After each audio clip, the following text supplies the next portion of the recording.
Motion po nito sadyang natatangi, isang balagtasang kakaibang uri dito sa Hebrews na Lord mangyayari.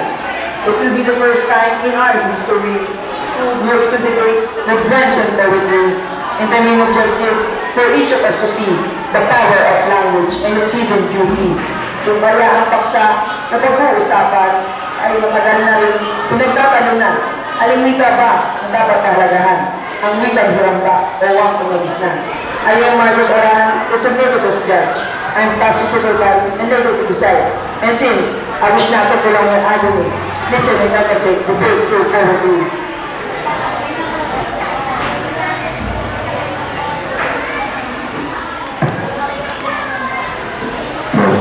Sa'yo Toledo ang aking pangalan, kasama si Kyle, Carmina at Lincoln. Mga tagapagtanggol po ng wikang kinagisnan, sa debate kami walang aatrasan. Tututumba ang sinumang sa aming lalaban. I am Chantal Alvarez, together with George Bed, Angeli, Jonard, Antoinette. Our message is to prove that English is the best. No one can stop us nor intimidate us. Anytime, anywhere, we're always ready. Kayaan niyo ako na ang siyang bauna. Ang tanong ko sa iyo, Pilipino ka ba? Sayang ang tulad mong matalino sana. Subalit sa malas ay utak banyaga. Sapagkat kung ikay isang Pilipino, di sana kang gayon, ikay kakampito. Ditulad ngayon, dalawang anino ay asal at iwang maka-Amerikano. By heart and by thought, I am a Filipino, and I love this country just like the way of you. But nationalism is not language alone. We should be practical for our lives to go on. As we enter the stage of globalization, English will be a tool for communication. We need not study our own native language. We should choose English in the search for knowledge. Nalay na ako. Isang pamitaan ang iyong tinuran. Mismo wika natin ay kalilimutan. Kung lahat ng Pinoy ang utak ay ganyan. Mas lalong karara, ito ang ating bayan. Ang hindi magmahal sa kanyang salita, dapat naigisan sa kanyang mantika. Kung Pilipino ka sa isip at baga, patunayan mo rin maging sa salita.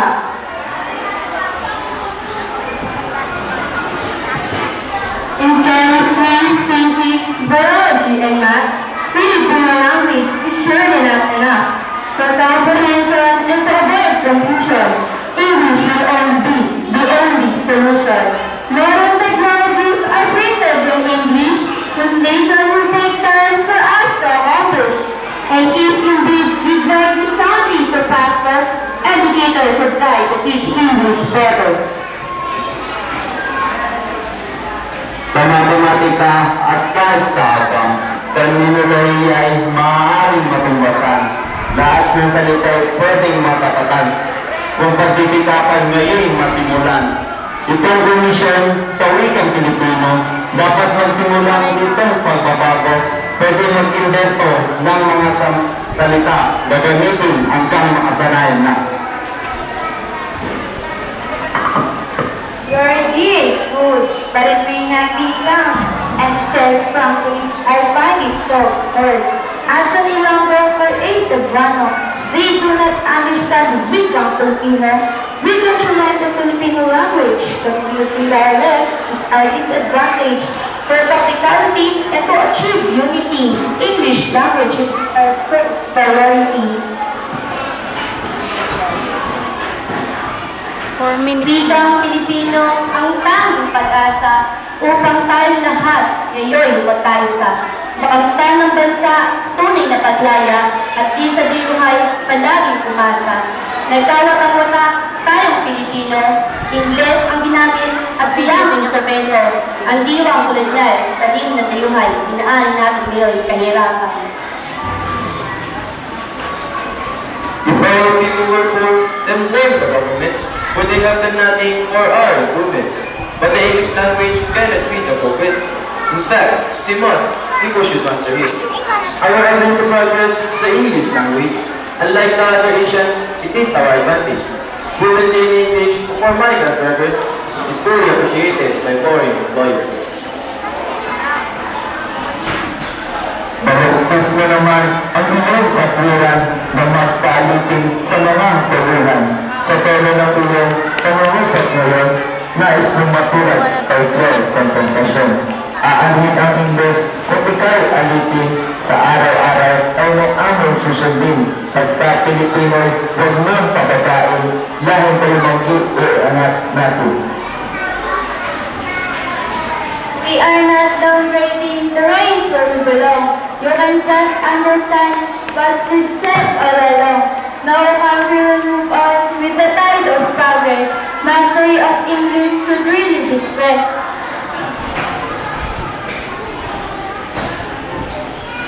E di tulad natin ay ang asang ulol, nais na kumiyaw sa halik na panahon. Huwag natin hayaang lalo pang masakal, nito ang pinagisang isipang kolonyal. Of course we're not dogs, also we're not cats. A false analogy is what you're driving at. Bakit napapalso na yung tama naman at normal ng ating naging kalagayan?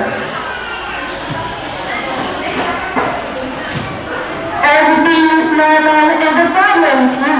You're trying to deviate from the real issue.